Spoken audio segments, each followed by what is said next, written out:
Hey everyone, how's it going? I want to give my impressions on Mafia 3. This is the game I've been playing for like the past week or so as my main title. And I have to say that there are parts of this game that I absolutely love. And then there are parts that just kind of break up that love in very uneven portions. And it's a very odd game because on the surface, it actually is pretty awesome. And it's actually a really well-handling game. But if it weren't for the technical issues and the game design and what they decided to do with the whole structure of how they deliver the story, I think this game could have actually done very, very well. It's just a really sad thing that the game was kind of pushed out the door the way it was, and the way that they structured the whole game narrative, it just turned into more or less a repetition, excuse me, of you doing the same basic tasks over and over and over again. Alright, so let me explain. Mafia 3's story is very interesting and also very character driven, let's just say. It's actually, it kind of presents itself as a typical revenge quest type of story where you and your family gets killed and you basically survive by the skin of your teeth, and you're just like, I gotta take out revenge on these people. They took everything from me. Like, that's on the surface, that's how it looks. But if you actually look deeper here, the way that they deliver that story is actually pretty incredible. Like, if you take, like, The Last of Us, for instance, the whole, basically the meat of The Last of Us story, where you have one person who's basically not affected by the virus, and she's invulnerable, and she's, you know, the key to saving life. Like, that in itself is not a unique type of story. You know, we've seen that before, but The Last of Us excels on its delivery of that narrative. And it's the same thing with Mafia 3 here. It's not so much that the story is unique, it's the delivery of its narrative that really just writes it home. You have this sort of interview going on by this mysterious person. I haven't beat the game yet, mind you, but you have this interview going on, and he's interviewing different people, and these different people are telling you different parts of the story as you're completing these main missions and whatnot. And it's sort of alluding to, you know, a very bad ending, like something terrible has happened, and the whole world is just caught up with what's going on. So it's very interesting, and it's also very just very awesome to watch as unfold. You know, there's this mystery that's sort of looming about, okay, what really happened, and then they'll talk and they'll describe about the events of this horrific thing that Lincoln Clay has done, and then you'll actually go out and play those events as Lincoln Clay and see, you know, what exactly happened and why he did what he did. And it's pretty awesome, I have to say. Now, graphically, this is a very inconsistent game. Now, I play this on PC, which is probably the most buggy version of the game. You know, it launched with a 30 frames per second cap. It was then unlocked 2 days later, but it was still rifled with bugs and unoptimization and whatnot. And so I waited on the game for a very long time. You know, I'm sitting here playing it right now in February. That's like a whole, what is it, like 4 or 5 months from the game launching in October. You know, so I waited a good long time for the game to actually, you know, get patched and to get optimized and whatnot. I sort of did the same thing with Homefront: The Revolution. You know, when that came out, I kind of wanted to play it, then I held off until it got a patch, and I played it, and I actually enjoyed the game, you know? But I waited with this game, and the optimization is actually pretty much on point. It's not as super optimized as I would personally like it to be. I mean, with a game that actually looks like this, I should be getting in the 80 to 90 frames per second range easily with the GTX 1080, only at 1440p. But it stays well above 60. In fact, it's more in the 70s, so it isn't that far off, and it's pretty consistent throughout. I haven't had any major frame rate drops. There hasn't been like excessive screen tearing or anything like that. It's actually been a very well-performing game on the whole. And I'm running this with max settings, including anti-aliasing. Everything is turned on, everything is maxed out, and the game just looks gorgeous at certain times. There are other times where the game just looks downright last gen, you know? You have these really bland textures. For one, there is no texture quality setting. You cannot adjust the textures whatsoever, which is this is like one of the first ever PC games I played where you don't have at least a texture quality setting. For some reason, they completely negated it. There is a single texture level throughout the entire game that's across all the consoles and across all the PCs. So you're not getting high quality textures, which really sucks, you know? What you are getting is improved reflections, which are actually still bugged at the moment. The reflections don't work properly.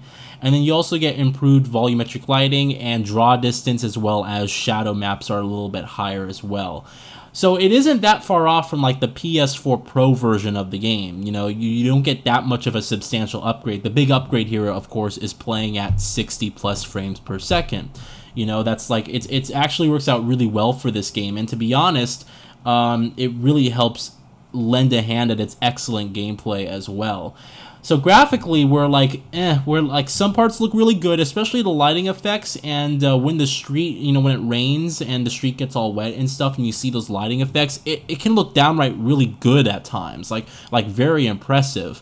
And then you turn the corner, and it looks very bland, and it looks very odd and inconsistent. It's a very odd game graphically. One thing I do want to point out is character animations. Now you have two type of cutscenes in here, and I don't know why they did this, alright? But you have in-engine cutscenes, and then you have pre-rendered cutscenes. I don't know why they didn't just make everything in an engine, because it's frustrating when you're watching this. At times, let's say you put a different outfit on your character. You go to one cutscene, the outfit transfers over from Lincoln into the cutscene. The time of day transfers over into the cutscene, and it looks really good. And in fact, the in-engine cutscenes actually look better than the pre-rendered cutscenes, because the resolution of the in-engine cutscenes is based on the resolution you put in the game. So running it at 1440p, I'm getting full 1440p, 60 plus frames per second cutscenes, and it looks good. And it's really odd because the animations, the character facial animations in engine, are actually very impressive, and they're very spot on. And then you switch to pre-rendered cutscenes, and it looks very odd. Like, it doesn't look as clear. You know, you see some pixelization, the resolution is a little bit lower, they're probably running at 1080p to be honest, and they're capped at 30 frames per second. As well as the time of day is fixed in the pre-rendered cutscenes, and Lincoln's outfit does not change. So it's almost like if you want consistency, you're either shit out of luck, or you can't change the outfit of Lincoln, whatever you want it to be. So it's a bit odd there. I don't know why they didn't just make everything in-engine. It's weird.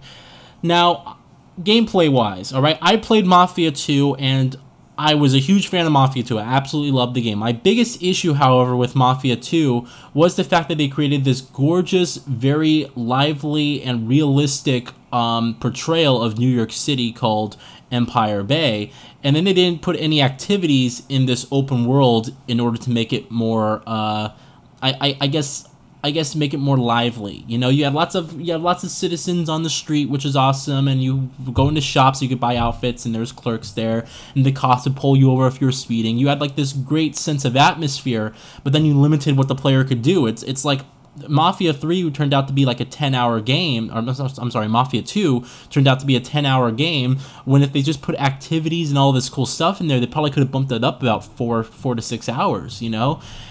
So in Mafia 3, it's actually the same thing here. You don't really have a lot of open world activities to do, unfortunately. You can't go see a movie, you can't go bowling.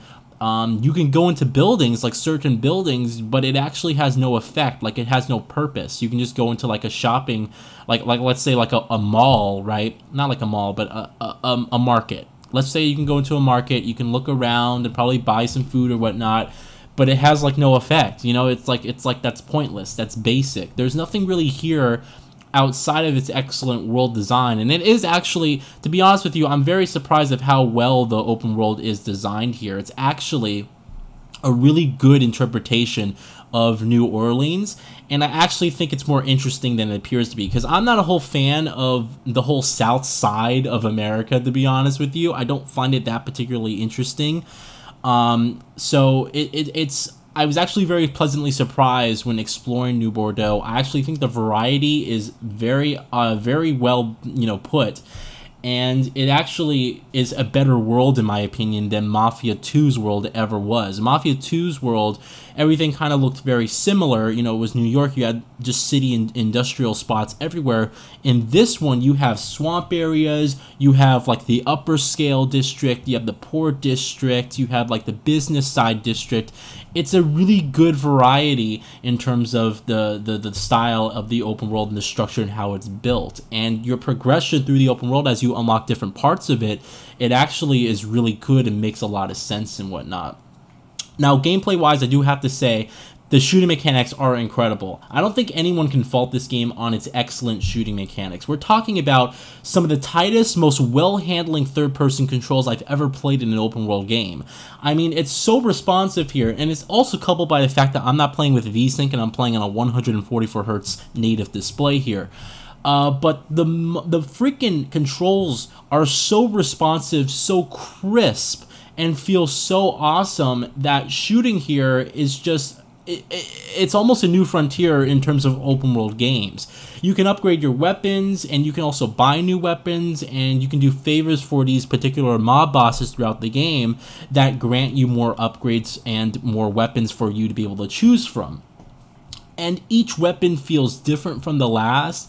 Every weapon has some sort of kick to it. You really feel like when you shoot, even like a pistol, for instance, you feel the power in its freaking hands. And you can freaking rapid fire the damn thing however fast you like to pull the trigger on your controller. It's a really well-handling game in terms of its shooting mechanics. And it almost makes stealth a bit boring at times, because you're like, the shooting feels so great. But it's also the fact that this game allows you to now play in stealth, which Mafia 2 never did. Mafia 2 never allowed you to go in through stealth. I mean, sure, there was a stealth mechanic, right? But it wasn't really that well done. This game has a true stealth mechanic. It's sort of like Watch Dogs in that instance, where you can actually go through, and you can go through an entire area and sneak through and kill, or not kill the guys, the enemies that you're trying to look for. You really have a true stealth mechanic here that's really well put together, and it's also coupled with the fact that the shooting mechanics are so well done. This means that no matter what you're playing, no matter how you're playing, no matter if you're doing stealth and you mess up and you have to do combat, this means that no matter what, you're having a good time, the controls feel solid, and it's fun no matter what. This is excellent shooting mechanics in a third-person game, and I also think that other shooters, in particular other open-world games, really need to follow through this. It really does a really fantastic job at just the combat portion of the open world. Everything's fast, everything's responsive, especially Lincoln's animations during combat. I mean, he has like this step that he does whenever you're shooting someone. He'll do like a step and then start running towards cover. Like you really feel like this is a sense of someone who's really grounded in the world he's in. And you're hearing me, like, here's the funny part. You're hearing me talk about all these positives with the game, and you're like, but I heard all these negatives. And it's just so sad that this game launched with the bugginess and the unoptimization and all the issues that this game had at launch. It's so sad, because now everyone's written the game off. You talk to anyone about this game, they're like, oh, I heard it sucks. When in reality, it's actually not a crappy game at all. It's actually a very well-made game when everything is put together. It's just so sad that for whatever reason the game was pushed out the door. And this became 2K's fastest selling game ever. It sold the quickest out of all of their games. So we're definitely going to be seeing a Mafia 4, I think. But it's just a shame what happened, more or less. This is a great game. It really is. When everything works properly, and when you don't see any bugs and you're just playing and having a good time, this game's fantastic, especially when you have a great narrative to just push you on forward. But it's so sad to see that the game was just pushed out the door, because now a lot of people have written it off. I know a lot of you guys who are watching this video are staying well away from the game just because you heard so much issues with it. It's a great game, and it also has great atmosphere. It has inconsistent graphics, but they can look really good at some points. And it also has a narrative that's really interesting, emotional, and character-driven. This is a great game when it works. It's just sad that it doesn't work sometimes. It just really is very sad. So anyway, those are what my thoughts are on Mafia 3.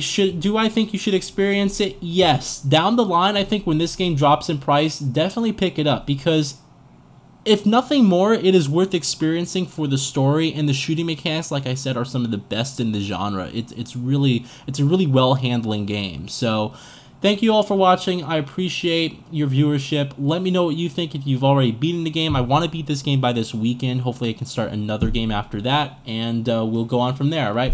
Thanks, guys, and have a good one.